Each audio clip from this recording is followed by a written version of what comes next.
Madame, Monsieur, bonjour et bienvenue à la revue des Grandes Une, édition de ce jeudi 13 octobre 2022, en direct de nos studios de Douala. Première halte en kiosque que nous propose la presse ce matin. On commence avec la nouvelle expression qui nous amène du côté du Tchad, un opposant au Premier ministère. Titre la nouvelle expression. Le journal souligne que l'ex-opposant Saleh Kebzabo a été nommé mercredi au poste de Premier ministre du Tchad. Il est à la tête d'un gouvernement d'union nationale qui doit conduire le pays aux élections démocratiques. Washington exprime son inquiétude, écrit la nouvelle expression dans l'une des fenêtres du journal Fundi. Des insuffisants rénaux assiègent la préfecture, nous dit la nouvelle expression de ce matin. Le journal Le Messager s'intéresse à l'audit des lignes 65 et 94 à l'hôtel de la manipulation, pointe Le Messager. Profitant de l'actualité autour de la gestion chaotique de ces lignes de souveraineté, des personnes tapissent dans le sérail, tentent de livrer Mebengo à la vindicte populaire, écrit donc Le Messager. Autre précision à lire en page 3 de ce journal. Sur le même sujet, le quotidien Émergence titre lignes 65 et 94, ce qui est spécifiquement reproché aux bénéficiaires. Plus de détails en page 5 de ce journal. À la une de Cameroun Tribune, attractivité, la ruée des investisseurs, pointe le quotidien bilingue gouvernemental. Grâce à un mémorandum d'entente signé hier en présence du Premier ministre chef du gouvernement Joseph Diongouté, le groupe américain Yofin Global Solutions est venu s'ajouter à la longue liste des investisseurs intéressés par le Cameroun ces derniers jours, avec des projets dans le logement, les infrastructures routières, la production et la transformation du cacao. Autre précision en page 3 de Cameroun Tribune. À la une de Mutation, Cameroun-France, l'espace marchand, titre Muta. Le nouvel ambassadeur de l'Hexagone a présenté mardi au Mirex les copies figurées de ses lettres de créance.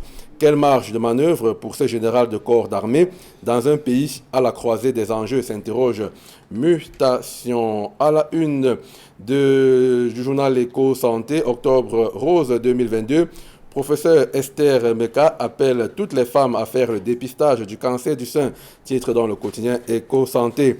La présidente de la Société camerounaise de la scénologie et de pathologie mammaire, par ailleurs vice-doyenne de la faculté de médecine des sciences biomédicales de l'université de Yaoundé 1, multiplie les actions de sensibilisation contre le cancer du sein. Autre précision donc à lire dans les colonnes du quotidien Éco-Santé. Voilà, mesdames, messieurs, pour cette première partie consacrée au kiosque. On accueille à présent nos invités pour la seconde partie consacrée au décryptage de l'actualité. D'abord, à ma gauche, Didier Dengue, bonjour et bienvenue.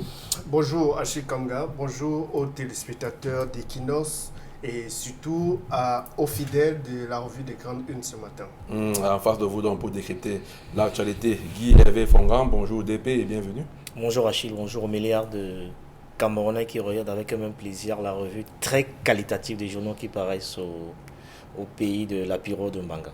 Allons-y donc décrypter l'actualité parue ce matin. D'abord la nouvelle expression qui nous propose cet article sur le Tchad et un opposant qui a été nommé chef du gouvernement, Premier ministre donc de ce côté-là. Didier Dengue, vous qui êtes au fait de l'actualité dans la sous-région, notamment avec votre site didierdengue.com et la plume de l'aigle, que peut inspirer la nomination d'un opposant farouche au régime, du père Déby et ensuite du fils, même s'il est encore dans la transition il y a quelques semaines? Qu'est-ce que ça peut inspirer comme commentaire? Je pense que le président de la transition, Mahamad Idriss Déby Itno, essaie d'associer tous les Tchadiens dans ce concept de réconciliation nationale. Peut-être qu'à travers ces initiatives, les différentes initiatives, parce qu'il faut dire que le Tchad sort d'un dialogue, un grand dialogue qui s'est déroulé du côté du Qatar.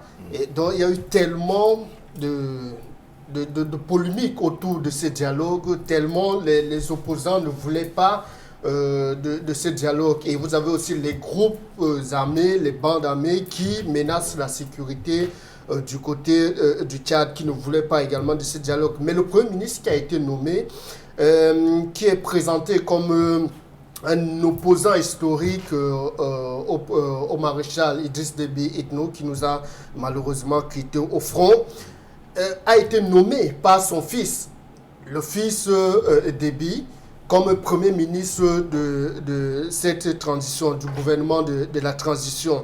Je pense que cet acte voudrait que les Tchadiens comprennent un tout petit peu le message de fond. C'est-à-dire, on réconcilie les Tchadiens avec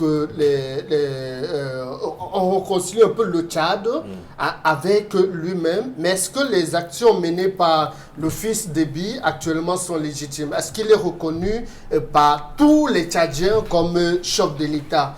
Parce que certaines langues vous diront que non, le fils de Déby, Mahamat Idriss Déby Itno, est maintenu à la tête de ce pays par la France et ses alliés.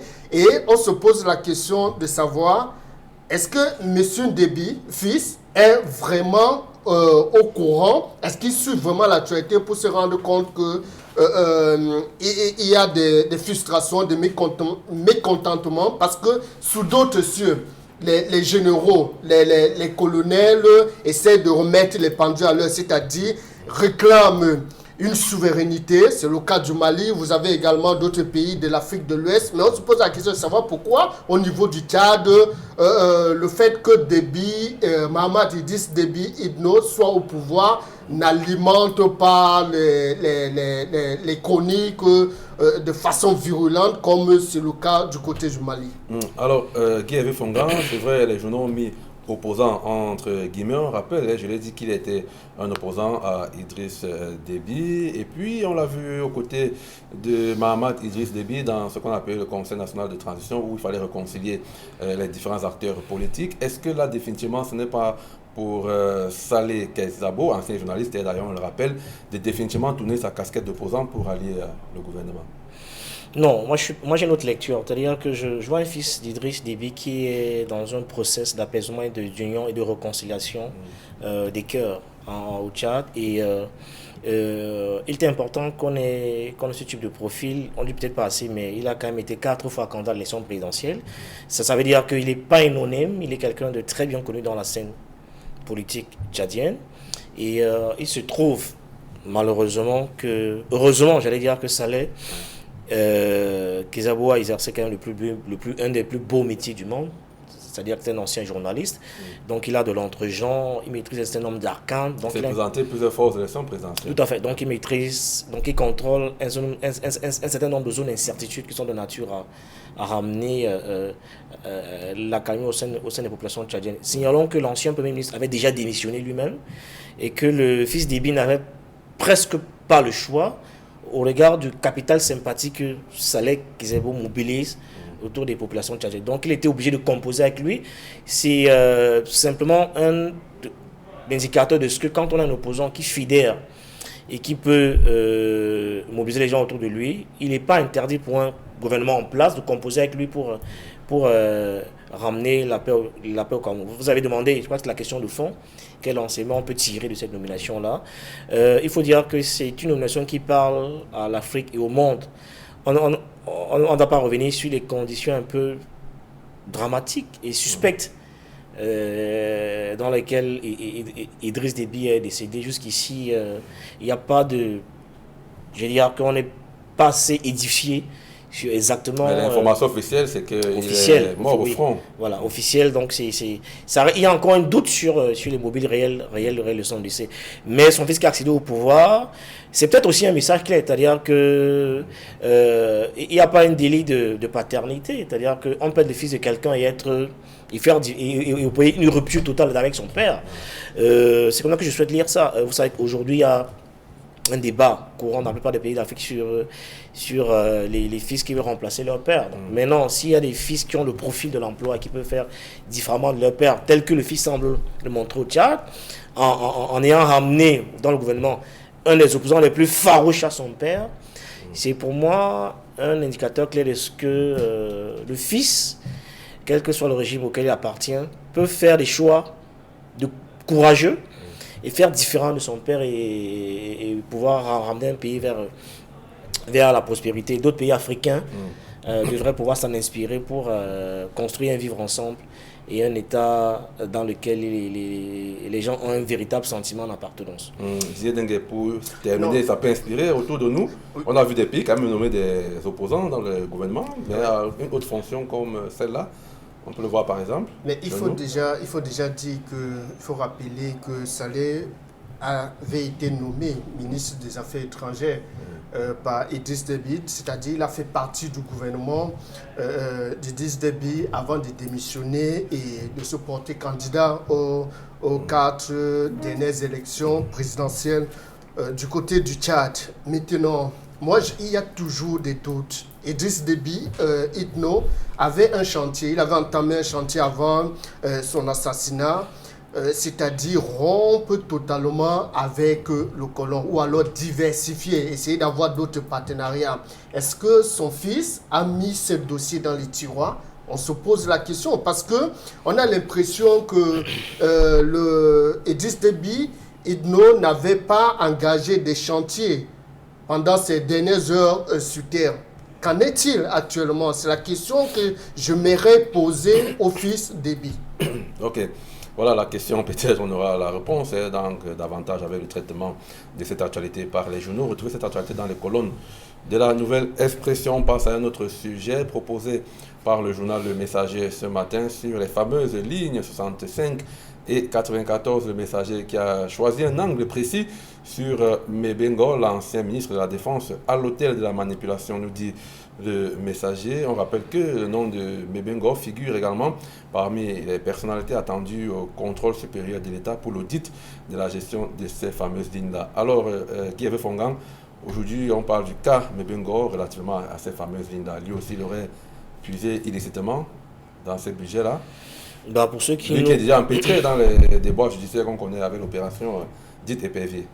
Bah pour ceux qui nous regardent en Ukraine ou en Russie, il faut peut-être rappeler que Edgar Mebengo, c'est quelqu'un qui a été, je vais dire, dans ce pays, qui a occupé les postes les plus stratégiques au sein du gouvernement. Il a été ministre de la Défense, il a été délégué général à la Sûreté nationale, il a été ministre des Transports, il a été à la présidence de la République. C'est-à-dire qu'en fait, c'est quelqu'un, contrairement aux autres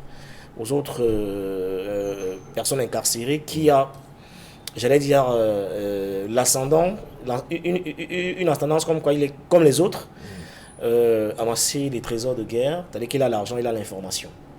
Donc c'est quelqu'un d'assez important pour je ne vais pas dire redoutable, mais important pour le prochain gouvernement qui arrive. Donc qu'il soit nommément cité dans la ligne 74, je vais dire que c'est dans la ligne 64, voilà, on n'est pas très surpris parce que à la vérité c'est une tendance lourde dans la pratique des affaires au Cameroun. Et c'est un budget de souveraineté dont les personnes qui en ont la charge en font ce qu'ils veulent et se repartissent entre copains et entre petits camarades. Mais je pense que jusqu'ici, tout ce qu'on fait avec les convocations, pour moi, c'est des écrans de fumée, c'est des coups d'épée dans l'eau. Il faut un acte courageux qui soit fort. Il faut qu'il y ait une symbolique forte. Là, j'ai envie de me souvenir, et c'est bien que le Messager revienne sur le sujet, parce qu'une des solutions durables à tout ce qu'on vit comme gabegie, parce que ce que les gens retiendront, les Camerounais qui ont mon âge, que quand le président Paul est arrivé au pouvoir, il avait voulu qu'on retienne, il prenait la rigueur et la moralisation. Sauf que 40 ans plus tard, j'ai failli dire qu'on a la forme la plus achevée de la gabegie. Donc le Messager fait bien de ramener cette actualité, mais le vrai débat pour moi au fond en réalité c'est de qu'il y ait une sorte de levée de bouclier, une pression médiatique qui est une application réelle de l'article 66. Parce que la déclaration des biens, je crois que c'est une solution qui permettrait à ce qu'il n'y ait pas parce qu'aujourd'hui il est quasiment établi, c'est-à-dire que on n'a jamais vu des fonctionnaires autant riches au Cameroun que sur l'ère du renouveau. Ils se sont embourgeoisés de manière sauvage sur l'ère du renouveau, ce qu'on n'avait pas vu dans les régimes précédents. Or, on a une solution qui est claire, que personne ne veut appliquer, c'est l'article 66, qui oblige les fonctionnaires à déclarer leurs biens. Donc tout ce qu'on va, les va-et-vient que les gens feront ôter, en réalité c'est de la gymnastie qui ne va pas régler le problème de fond, parce qu'il faut qu'on oblige les fonctionnaires à déclarer leurs biens et que l'article 66 soit appliqué par tout le monde. Ce sera une solution qui permettra à ce que les Camerounais, lambda comme nous, aient la conviction de ce qu'il y a une volonté réelle de lutter contre l'enrichissement illicite tel qu'on le voit de plus en plus. Didier Dengue, le messager parle de manipulation sur le cas de Bengo, c'est votre avis? On sait qu'il y a des documents qui ont circulé il y a quelques années qui présentaient la richesse de ce commis de l'État-là qui est, on va le dire, donc du côté de la prison centrale de Yaoundé à Kodengui. Vous pensez à la thèse de la manipulation ou alors effectivement on peut penser qu'il aurait également bénéficié de ces lignes-là? Mais je pense que le quotidien Le Messager a ses sources. Certainement, il s'appuie sur des documents qui présentent Mbengo comme un saint. Or, Guy avait là si bien relevé, c'est un bon client pour le Conseil supérieur. Et je pense que pour avoir travaillé, pour avoir roulé sa bosse au sein de l'administration et avec la fortune qu'on a présentée lors de son arrestation, je pense qu'il faut enquêter. Et enquêter sur ses biens, être convoqué ne veut pas forcément dire qu'il est coupable. Ici, il est question pour le consulpé de voir plus clair dans les dossiers qui accablent les fonctionnaires et toutes ces personnes qui ont touché ou alors qui ont été concernées de façon directe ou indirecte aux lignes 65 et 94. Donc, le fait que Mbengo soit peut-être auditionné, soit entendu, ne veut pas forcément dire qu'il est coupable, mais dit d'entrée de jeu, ou alors essayer de défendre en quelque sorte l'ancien ministre des Transports, pour moi relève peut-être aussi de la manipulation. Peut-être le messager est partie prenante dans la manipulation et j'espère que ce n'est pas le cas. Voilà, actualité donc à retrouver dans les colonnes du Messager. Il y a également émergence pour en savoir davantage sur ce qui est reproché aux gestionnaires des lignes 65 et 94. Passons à un autre sujet, messieurs, proposé cette fois-ci par le quotidien bilingue gouvernemental Cameroun Tribune. On nous dit que le Cameroun est une terre d'attractivité et que les investisseurs se bousculent au Cameroun pour investir dans divers domaines. Guy Fongang, avec tout ce qui est souvent décrié ici au Cameroun comme un manquement dans divers secteurs. Vous pensez que le Cameroun fait courir?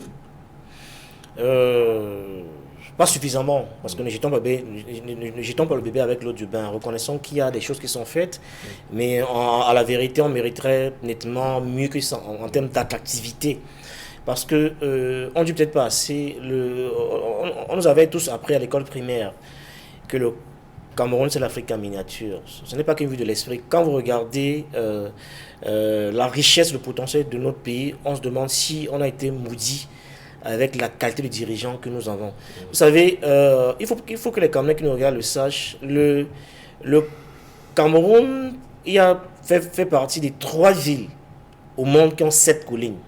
Vous avez Jérusalem, vous avez Rome, avec la ville aux 7, on s'appelle la ville aux 7 collines. Dans le monde, vous avez 3 villes comme ça. Jérusalem, vous avez Rome, vous avez Yaoundé. Et on a une des terres les plus fertiles au monde. On a les ressources naturelles qu'on découvre au quotidien qui braquent les projecteurs sur le Cameroun et qui attirent beaucoup d'investisseurs.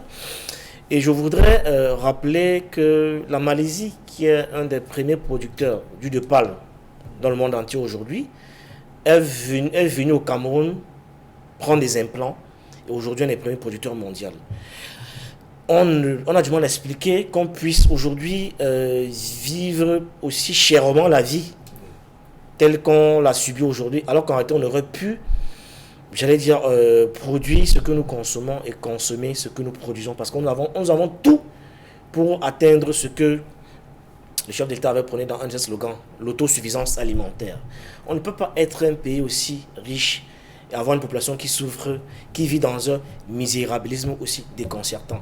On a une telle d'attractivité, c'est une vue de l'esprit, c'est un slogan creux, mais sauf que la qualité des dirigeants et la qualité de vie des Camerounais ne donnent pas l'impression qu'effectivement on a affaire à une telle attractivité qui permettrait à ce que cette attractivité puisse rejaillir sur le PIB, puisse améliorer la qualité de vie des populations. Et très souvent, on est quelques-uns obligés de douter de cette attractivité-là parce que ceux qui ont la tête de la gestion des affaires de la cité ne sont incapables de traduire dans les actes cette attractivité-là pour que le Camerounais lambda, vous et moi, puissions bénéficier d'une meilleure qualité de vie. Alors nous avons tout dans ce pays pour vivre décemment et c'est surréaliste. Pour l'information de nos téléspectateurs, il faut dire que cet article a été donc inspiré de cette signature du mémorandum d'entente entre le gouvernement du Cameroun et un groupe américain qui dit vouloir investir dans les logements, les infrastructures routières et même la transformation du cacao Didier Dengue. Alors vous aussi, vous pensez que le Cameroun puisse attirer suffisamment d'investisseurs? Si le Cameroun n'attirait pas d'investisseurs, on n'aurait pas eu ce mémorandum. Et vous savez que au niveau même du ministère des Relations extérieures, même au niveau des chambres consulaires et dans les ambassades, des opérateurs étrangers se bousculent pour venir investir au Cameroun. Et maintenant, est-ce que je partage l'inquiétude de Guy Hervé qui pense que cette attractivité ne profite pas assez aux Camerounais? Mais il ne faut pas dire que le Cameroun n'est pas attractif parce que vous avez des géants, un peu comme Dangote, qui ont investi au Cameroun. Vous avez d'autres milliardaires africains et même au niveau mondial qui sont séduits par le potentiel du Cameroun. Sauf qu'au niveau local, nous avons ceux qui sont présentés, entre guillemets, comme des opérateurs économiques qui ne font pas assez d'efforts. De toutes les façons, on ne voit pas les efforts qu'ils fournissent pour que le Cameroun soit profitable non seulement aux capitaines d'industrie au niveau local, et que les nouveaux projets soient appuyés. Il faudrait toujours qu'on nous laisse aller prendre des financements ailleurs pour venir investir dans notre pays, alors que nous avons des milliardaires, entre guillemets, qui peuvent investir sur les projets locaux et rendre davantage cette attractivité réelle et qu'elle profite aux Camerounais. C'est ce que nous demandons. Nous allons tout le temps rejeter le tort sur le gouvernement, peut-être parce que le gouvernement ne facilite pas assez, n'ouvre pas trop d'opportunités, n'offre pas trop d'opportunités aux entrepreneurs locaux et aux jeunes porteurs de projets. Peut-être à ce niveau, on peut critiquer le gouvernement. Mais je pense que notre pays en lui-même est une terre d'accueil, une terre d'opportunités, une terre qui a presque tout l'or du monde. Sinon, on n'aurait pas eu ces investisseurs qui se bousculent tout le temps. Non, je voulais seulement ajouter qu'on ne peut pas... C'est difficile pour nous de parler de terre d'attractivité dans un pays où on manque de tout. C'est-à-dire qu'il n'y a pas d'eau, il n'y a pas de lumière. Je me demande comment est-ce qu'un investisseur viendra sereinement s'établir au Cameroun, dans un pays où chaque département porte un nom de cours d'eau, où les gens vivent 5 jours sur 7 sans lumière. Vous en avez dans ce pays, notamment dans le pays organisateur, qui ont vécu 4-5 ans dans le noir. Ils ont été obligés d'organiser une marche, de barrer la route à quelques îles du Sud pour avoir enfin un peu de lumière. Donc tout ça n'est pas de nature à nous rassurer, nous autres. Donc le Cameroun est l'attractivité, c'est simplement à la vérité que Cameroun Tribune aurait le courage de dire, c'est une attractivité qui profite à un groupuscule de personnes. C'est-à-dire que très peu ont pris toute la richesse et beaucoup n'ont rien. Par exemple, le groupe américain qui a signé un mémorandum d'entente, ils veulent investir dans les infrastructures routières, les logements, c'est le problème des Camerounais. Je suis d'accord, très peu, ce n'est pas nouveau, on a eu beaucoup d'investisseurs ici par le passé. Vous avez vu la légèreté blâmable avec laquelle certains membres du gouvernement s'amusent avec la fortune publique. C'est extrêmement condamnable. Quand vous voyez la manière avec laquelle on brade nos ressources naturelles. Il y a quelques jours encore ici, on parlait du fer de Mbalam, on parlait du fer de Kribi, vous voyez. Quand vous regardez avec cette entreprise chinoise, donc ils arrivent. Ce que c'est, le degré de braderie est tel que les gens donnent l'impression que c'est peut-être attractif le Cameroun, mais comme ils n'ont pas un passeport vert comme vous et moi, parce que pour la plupart ils ont au moins 3-4 passeports, ils vivent dans ce pays comme s'ils sont de passage. Parce qu'ils auront vivre ailleurs demain, et du coup ils bradent nos richesses et ils s'en vont. On parlait ici quelques jours encore du fer de Kribi, l'histoire de Kribi. Donc, il y a beaucoup d'investisseurs qui arrivent, mais des individus bradent des richesses, s'en mettent plein les poches, ils ont 3-4 passeports pour certains, et après, on dira que le pays est attractif, alors qu'à la vérité, cette attractivité ne profite pas au Camerounais lambda et ce qu'il faut dénoncer avec la dernière énergie. Ok, on va passer à notre sujet. Didier Dengue. Non, je voulais juste aller dans le même sens qu'Hervé. Vous avez 30 secondes. Oui, juste 30 secondes pour dire que si les richesses du Cameroun sont plus tournées vers l'extérieur, c'est une occasion pour nos opérateurs économiques de prouver qu'ils ont ce patriotisme économique-là et qu'ils investissent dans ce projet-là. Parce qu'on peut tout le temps fustiger le gouvernement, oui, mais il faudrait que les capitaines d'industrie, entre guillemets, au niveau local, s'investissent également pour qu'on ait ces richesses qui profitent aux Camerounais. Non, 30 secondes. Non, on va passer à notre sujet, on n'a plus assez de temps. C'est le même sujet. Je vais dire que 30 rapidement pour dire qu'en fait, on a les capitaines d'industrie qui veulent investir dans le Made in Cameroun. Il se trouve que je vais vous dire un exemple très clair que le Camerounais comprennent. Aujourd'hui, pour obtenir, par exemple, pour produire les huiles végétales, au Cameroun, on vous demande, par exemple, une quarantaine de certifications. La plus petite certification vous coûte environ 400-500 000.